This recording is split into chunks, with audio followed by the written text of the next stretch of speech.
Hi everyone, I'm Sarah Macias, Digital Correspondent with Real News Communications Network. We're here outside of the Johnson Medical Associates building with Dr. Johnson himself. It's a little chilly out here, and we're talking today about Mountain Cedar allergies. We're in the perfect month for it, because it happens in January, February. So tell us, what do we need to know, Dr. Johnson?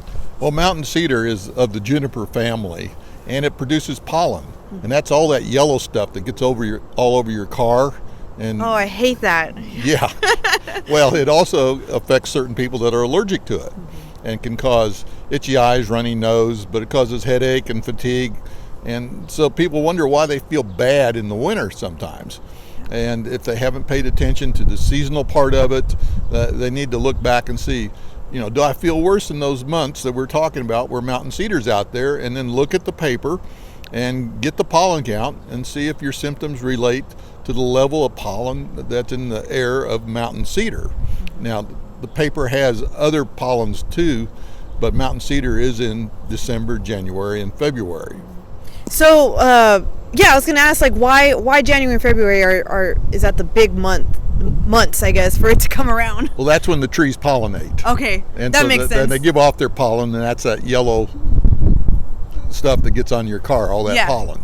So, and people that are hypersensitive then really do have lots of problems. And when you have allergies, then it also irritates the mucous membranes, as we've talked about, but then you get secondary bacterial infections much easier.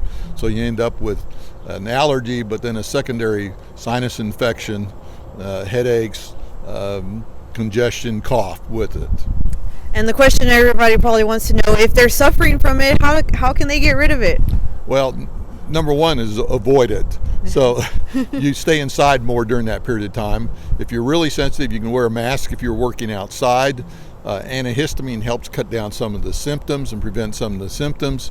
But people that have it recurrently need to get tested, allergy tested for Mountain Cedar. And you can take Mountain Cedar allergy immunotherapy, which helps build up your tolerance over a period of time and get relief. Okay, yeah, so is it possible that people who are not allergic to it now, can they somehow be allergic to it later? It's possible, because you have people move from different parts of the country. They say, I've come to Texas, been here 2 or 3 years, we're doing great, now I'm sick. Now, I'm always sick in the December, January, February. Well, you start looking at what pollen is out there, and sure enough, it's Mountain Cedar. All right, well, before we go, can you give us your website and phone number for anyone who may have questions or may even want to get checked out? Yes, it's Johnson Medical Associates, 972-479-0400. Just go to the website, and there's information on the website, Johnson Medical Associates. All right, easy enough.